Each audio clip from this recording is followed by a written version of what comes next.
Hey there, Water Trio listeners. Thank you for joining us. We're here delivering you all the insights for the week beginning October. I was going to say March. October 21 of 2019. I don't know why that was going to be. I know why. Why? We were just talking about March, like in between the show. When we're talking about like some personal stuff, we were referring to March. You were talking about the Jupiter-Pluto conjunction. The Jupiter-Pluto. Yeah, maybe I'm, channeling the big kahuna of next year. But anyhow, we're talking about this week, which is October 21st, 2019. So I'm joined here by my lovely friends and colleagues, Kelly and Alicia. So before we get cracking on this episode, we just wanted to give a quick shout out to our 2020 retreat that we're holding on January 9 here in Brisbane. We're doing a one-day retreat, exploring all things 2020. Tickets are selling really well. They're on Alicia's website. So if you want to catch the early bird rate, that finishes up on the 31st of October. So we've got a lot of people from Brisbane and surrounds coming, even some from interstate. And if you do want to come from the US, we've got an amazing exchange rate here for you guys. You almost get an additional 40% on your money. So if this is because we have had a few people say, oh, wish we could go, but it's so far away. So if you do want to escape a dreadful winter and come enjoy the summer, we're just going to say, come on over. You'll get a big bang for your buck on your American dollar. But anyway, that's all on Alicia's website. We have talked about going and doing a retreat in the US maybe in 2020. So we'll see. Yeah. We'll see. Well, and one thing we said was we should get people to vote on where in the US. So if you want to leave us a comment below and vote for a city that you prefer or that you could get to. It's very early days yet. We can't make any promises, but it's always good to hear from listeners. I vote for somewhere that is by the water on the beach. What was the first word that you used there? I vote. My vote is for somewhere near the water or by the beach. Near the water. Okay, by the water, yeah. I think. I got that ran together for me in some weird way. I'm like, what are you saying, girlfriend? Say that 5 times fast. This is a G-rated show. Sorry. It's the pre-chat where we bring out my twin sister. Anywho. Okay. Well, I guess it is Scorpio season after all. But the Gemini rising has the evil twin. Oh my gosh. She comes out sometimes. And I love her. Oh my goodness. Okie dokie. So on that note. It is Scorpio what are we season, starting with? But I think are we starting with Scorpio season? No, we're starting with Venus sextile Pluto. Okay. Is that correct? Yes, but that's the day sexual. after. Yeah. Well, yeah, the sun goes into Scorpio on the 23rd in Canada and the States. And so you're saying that's the 24th in Australia, Leash? Yeah, and Venus sextile Pluto on the 25th. Yeah. So it sounds like Alicia's actually the first cab off the rank. Doing all things Scorpio. Oh, are you doing Scorpio season? I thought you were doing the new moon. Sorry. No. Okay. New moon next week. Well, it depends where you are. The new moon's in the US on Sunday. But that's at the end of the week, so we can't stop Alicia, our Aries champion of the three of us, going first. So Alicia, do you want to tell us what Scorpio, being a Scorpio with several planets in Scorpio, is like? What can we expect for Scorpio season?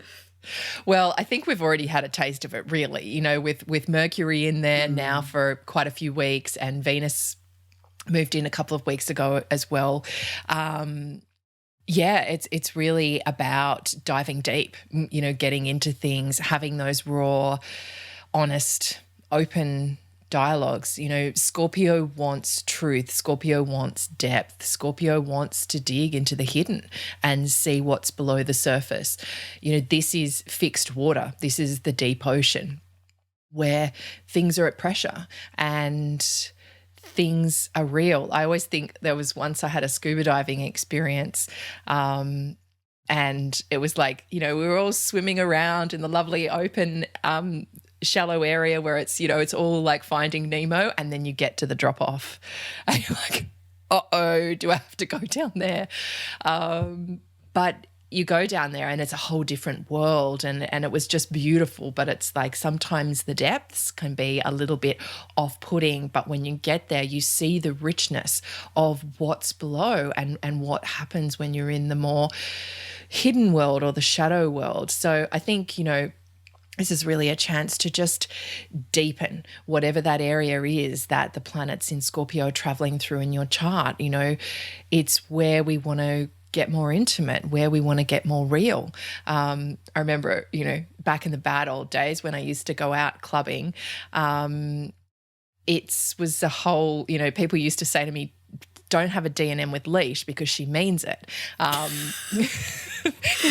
it was like, yeah, it's that really wanting to get in and understand something, really wanting to hold the space for the truth and the honesty to come out. So, and this is going to be flavoured all week because, yes, this happens. So it's early in the morning on Thursday here in Australia, and it's late in the it's on Wednesday the 23rd in the US, but it's flavoured through until Sunday, Monday, with the new moon in Scorpio then happening pretty soon afterwards. So yeah, anyway, I've rabbited on enough about the beginning of Scorpio season. What have you girls got to bring in with it? How about you, Kel?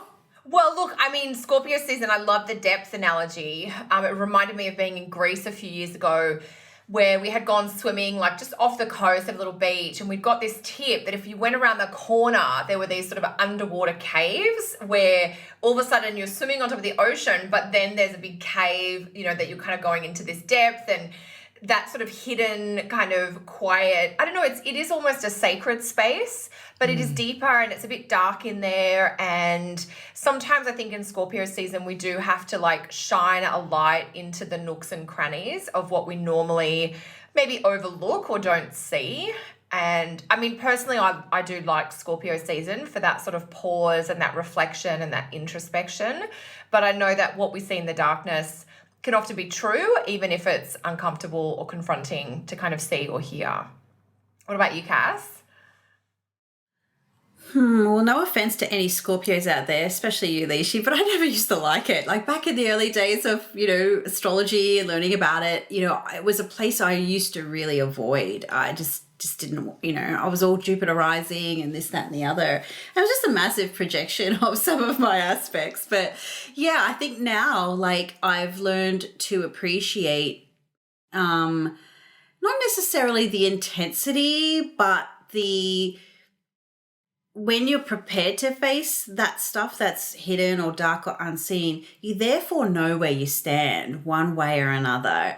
It feels like a little bit vulnerable and it feels a little bit like trepidatious in a way. But once you kind of get pushed past that, oh, this is what it is. And oh, this is honest. And this is just how it is. There's a certain kind of clarity around that Scorpio once you're prepared to do that deep dive, and you realize it's actually kind of cooler than what you like. Your fear is more than what is actually there. And when you get to the really beautiful part of Scorpio, it really is quite a precious space if you're like ready to. And I kind of like the thing, like once you do it, you can't like undo it. It's just like, it's sort of like, when you've stretched your mind or you've opened your heart to something, you can't then like shrink your mind back or close your heart down. Well, you sort of can close your heart down a bit, but there's definitely like a knowing or an experience that you can't take back once you once dive you've into seen that murky something. Yeah, once you've taken that deep dive into the murky waters, like it's like,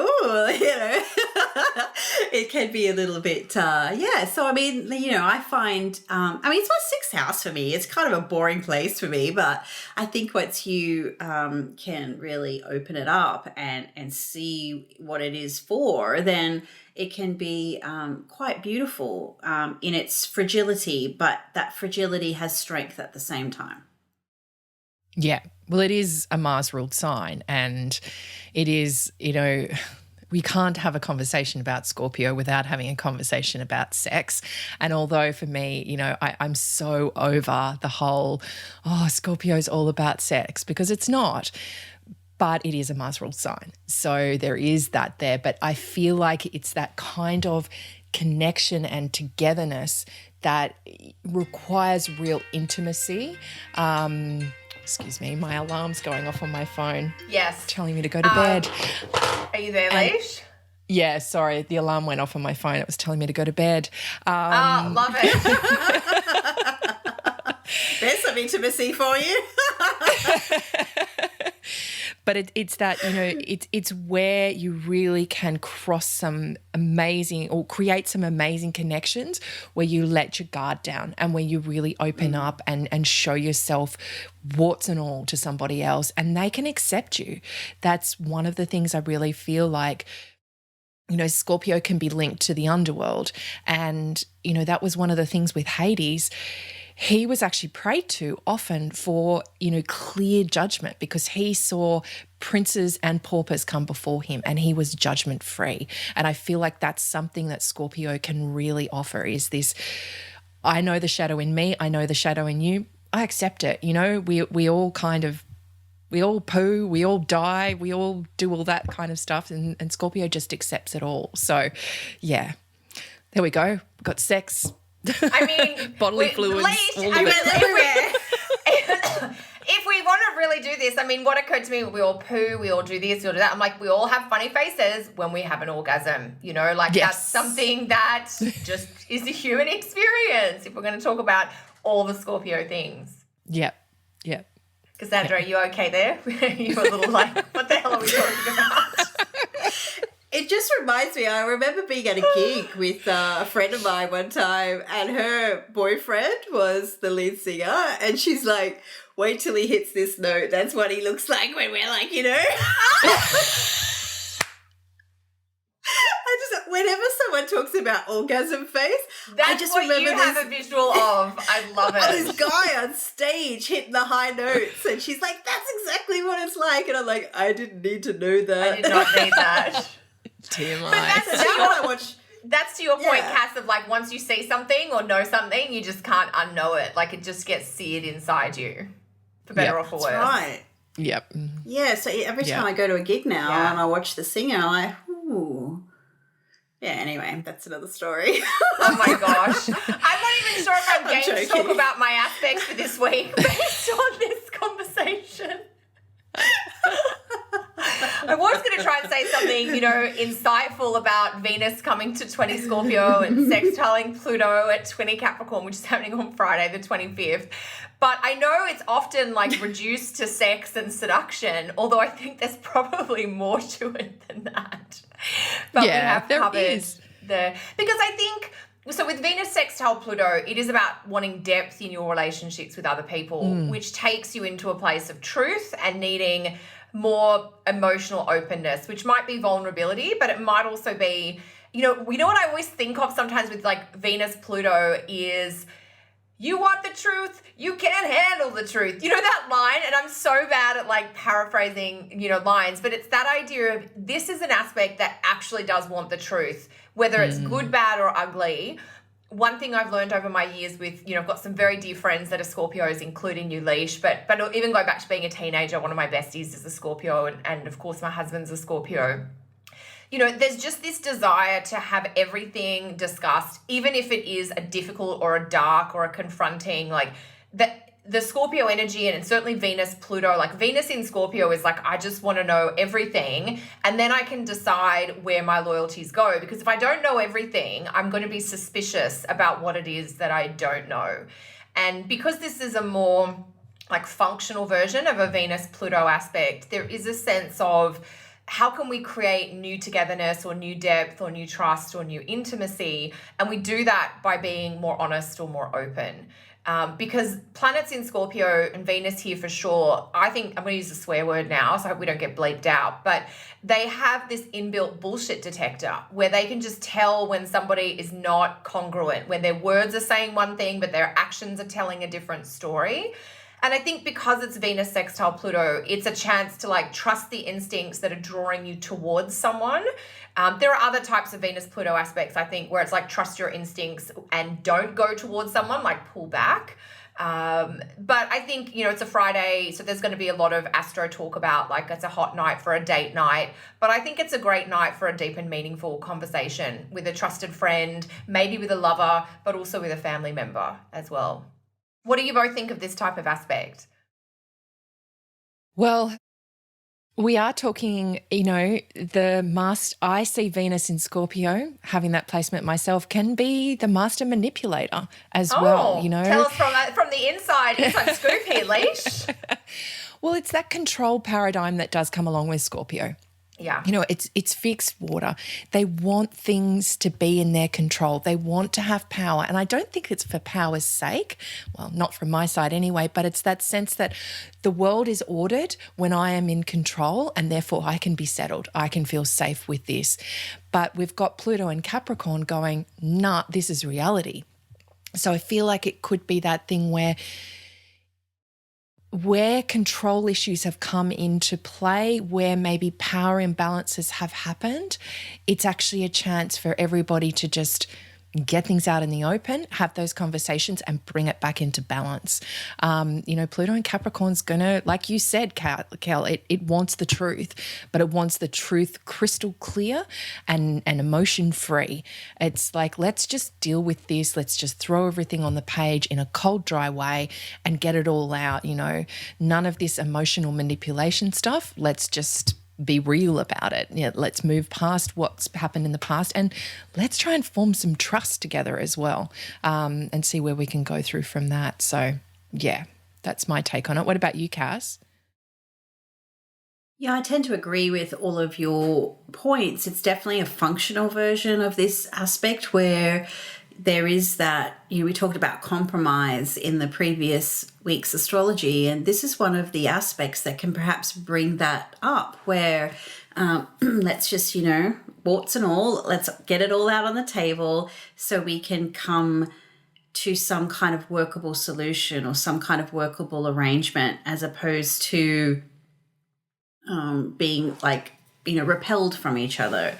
It is a sextile, and the sextile is described as the nature of Venus, and Venus is a player here, so it is about like maybe having to pull the pieces apart a little bit in order to bring them back together, as opposed to the more destructive elements of what these two planets in aspect can bring. So I think it's might be just like if parts feel like they're becoming a little bit unstuck or, unstitched, this aspect can bring it together. Love Nice. it. So, because I like that bringing it together piece, because I do think, when I think of Venus in Scorpio, I always think of a quote from Jodie Foster, who is like an incredibly Scorpio person, and she does have Venus in Scorpio in addition to being a Scorpio. And she talks about, there's this quote that she gave in an interview years ago. It's probably like the only interview she's ever done where she talked about relationships, and it's quite sort of obtuse in that she just says, love people and stay beside them. And I think this Venus sextile Pluto is sort of that idea of showing your love or your loyalty just by being there, by showing up when it counts, by following through, I guess, and in a world where you can cancel via text message or everybody's, too busy to do anything, actually following through or showing up says a lot and means a huge amount even more. Yeah. Yeah. There's another quote of hers that I love is something like, normal is not something to aspire to, it's something to get away from. Oh, so my it's God. almost like I love that. the whole, we're not meant to be doing normal right now. Like, we're not meant to be doing the surface level day-to-day stuff. It's like, let's try to move into a different space together. Let's try to understand each other more. Let's try to really, connect and bind together in the way that Venus knows how. So, yeah. I love it. Okay, so that's maybe the pleasant aspect for this week. Where do we go from here? Well, we did want to talk about the new moon. as we well, should talk didn't about we? the new moon and there's so many things this week. Yeah. So, I mean, I think perhaps we should probably bypass maybe Mars, Saturn, We and can't choose well, the they're lunation. they're sort But of together. I know they're So so let's just start with the lunation. Do you want to lead us off with that, Cass, and then we can throw in the Mars, what have we Saturn? got here? A new moon in Scorpio. Okay, so this happens at 5 Scorpio, so very early. Opposing Uranus. So it's definitely going to be, a deep yet volatile lunation potentially. So this, just for the details, this happens at about like 1:38 Brisbane time on the 28th. So that's actually the Monday for us, but it happens on the northern parts of the globe on October 27, very late in the evening. So around 11:38 p.m. on Eastern time. So we've got the sun and moon together at about 4-5 Scorpio opposing Uranus in Taurus. Almost exact. So it's pretty tight. Yeah. So very much I want to kind of like, when I think about Taurus and Scorpio, it's kind of like, it's this wanting to hold on. It's such a rigidity with these two signs, very fixed, like fixed, there's other fixed signs, but I think these are the fixed of the fixed. And, volatile Uranus in the mix, it's kind of like, well, it's really kind of just getting a crowbar in and really prying open emotions. It's prying open the status quo, or what the things that have been left unsaid, and all the things, right? So when you guys were talking about your Jodie Foster quotes, well, my mind was far from Jodie Foster. I was thinking Metallica, of course. And then and there's a line in one of like their favorite songs, "When I Start to Come Undone, Stitch Me Together," which is very much like that Venus Pluto, like, I need some help. I need to, I'm coming undone in some way, but I need that support and that help. And so with this new moon in Scorpio, where there might be, things sort of like are coming undone potentially with this volatile influence of Uranus.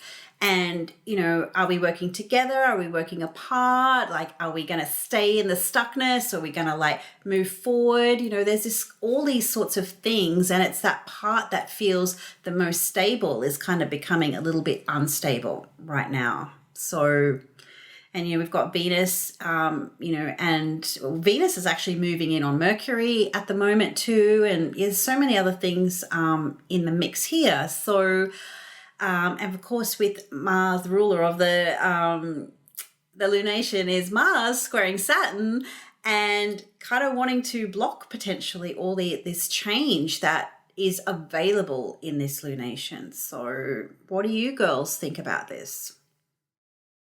Lise, do you have any thoughts?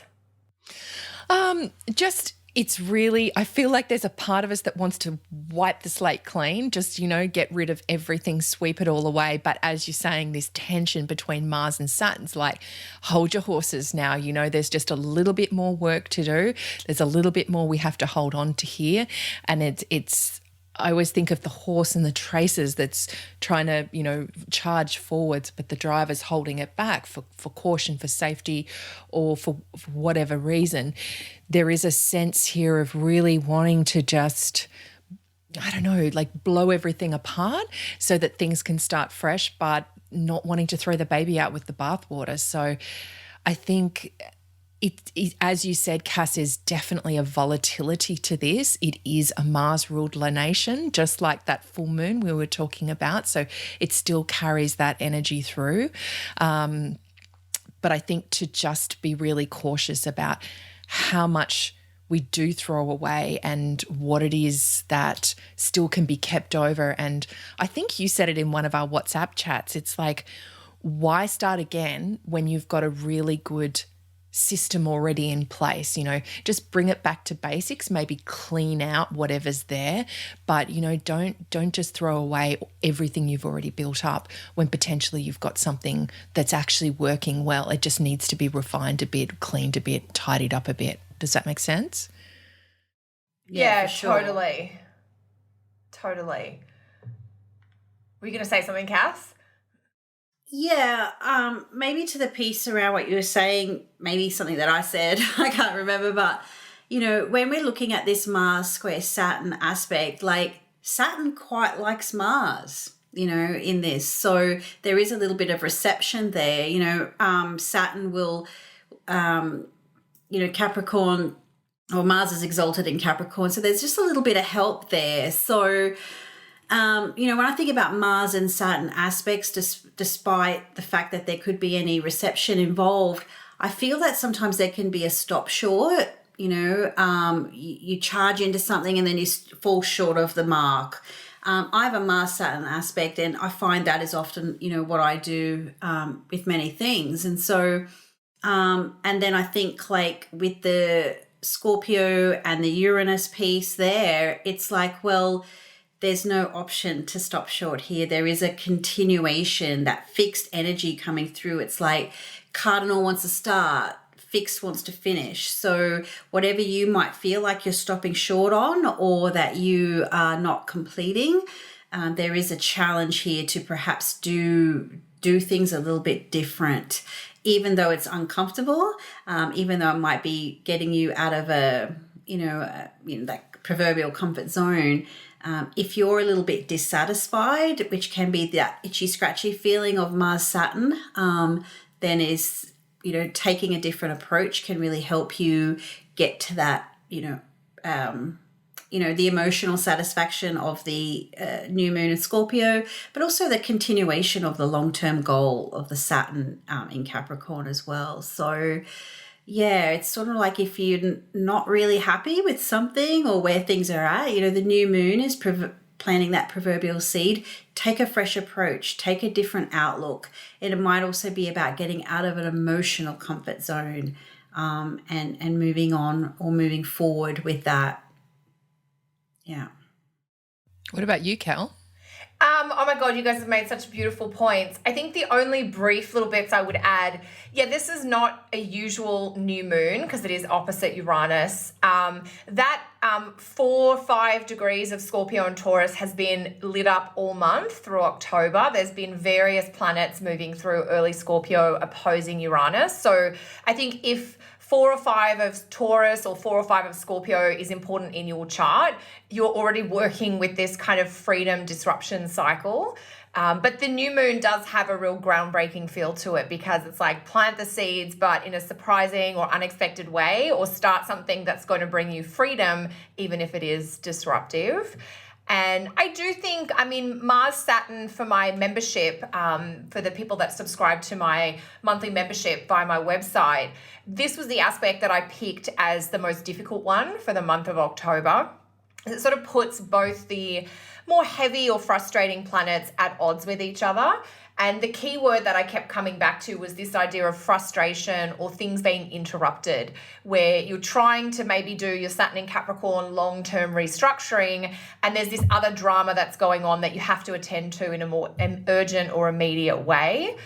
Or it might be that you're trying to, take action according to Mars, and there's this voice of caution or voice of reason, or there's this sort of structural or authoritarian energy as represented by Saturn that's kind of interfering. So it feels, and this aspect is, October 27th in Canada and the States, October 28th in Australia.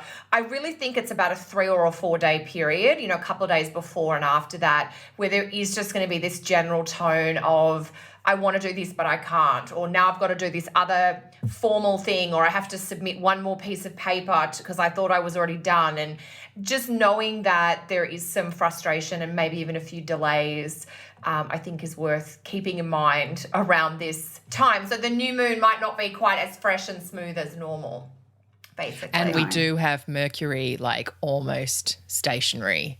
It's really slowed down. Mercury, slowing down. So that will also be adding to the frustration as well. Yeah, and we're going to talk so much about that, I think, in next week's episode. Which is going to be the Mercury retrograde on Halloween episode.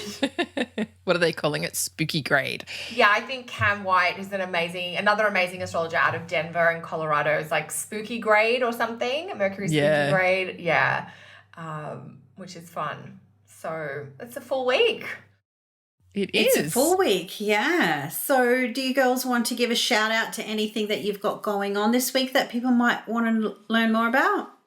I might just mention... sorry, go. You go, Leish, because you got to talk about the new moon, aren't you? Yes. So still taking registrations for my New Moon Magic Gathering. So if you want to come on board and know more about this new moon and how it will affect you personally, please join me online for this. It will be, all the details are on my website. It'll be Monday morning here in Australia, Sunday afternoon, evening in the US. So head to my website or look in the show notes for more details for that. Sorry, Kel, what were you going to say? No. Oh my gosh, totally fine. I had to get my thoughts together. And I'm going to be quick because I actually have 3 things to mention. I do offer a monthly membership where I provide videos covering every single aspect that happens each month, and you can find out info about that via my homepage, Kelly's Astrology. Just scroll down to the bottom to the monthly membership. I am going to be presenting a 1-day workshop in Denver on November 24th. If that's local for you or you can get there, pop over to the Astrology University website and you can sign up there. And I do have my next online class, which will be starting the first week of November. And I don't have details about it now. By the time this show goes live, there will be information on my homepage about that. So kellysastrology.com. And I'm just going to deal with the sun moving as we're talking. What about you, Cass? What have you got coming up? Me next week, I'm starting a 4-week intensive on layering techniques. So layering your predictive techniques, what to prioritize, where do different techniques lead you to. So it's a bit of like sky lawyer work. That's what I like to call it. So you can join me for that. It starts Wednesday 30th in the US, 31st in Australia. All the events are on the events tab on my website. So hopefully you can join me for that. But before we go, I want to say one last thing, and we are approaching our 1st year anniversary of the Water Trio podcast. So we thought we would put it out there. Cass, you might want to start again. Can you just repeat because we lost you?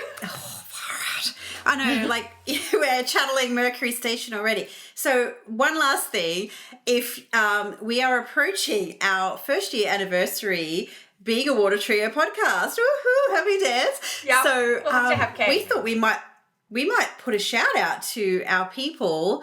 What shall we do to celebrate our 1st year anniversary? Like maybe pop in the bottles, or is there something that maybe you want to see as our 1st birthday as a podcast? So that will be in early November, I think. Yeah, I was trying to remember. I recall November, and we started recording obviously a week or 2 in advance. So I'm just, we have to check. I have to scroll back on the internet and find out. It's definitely November 17th is ringing a bell, but okay. I thought it was sooner than that. But I feel it was sort of around early when the November. node. Okay, yeah. Node and Jupiter kind of changed. Anyway, sure please let us know if you have anything you'd like us to chat about, share about, talk about. Yeah, tell us what you would like. Well, till next week, guys, have a happy new moon, and we look forward to checking the astrology out with you next week. Yep. Take care, Let us everyone. know what your intentions are. Bye. See you later.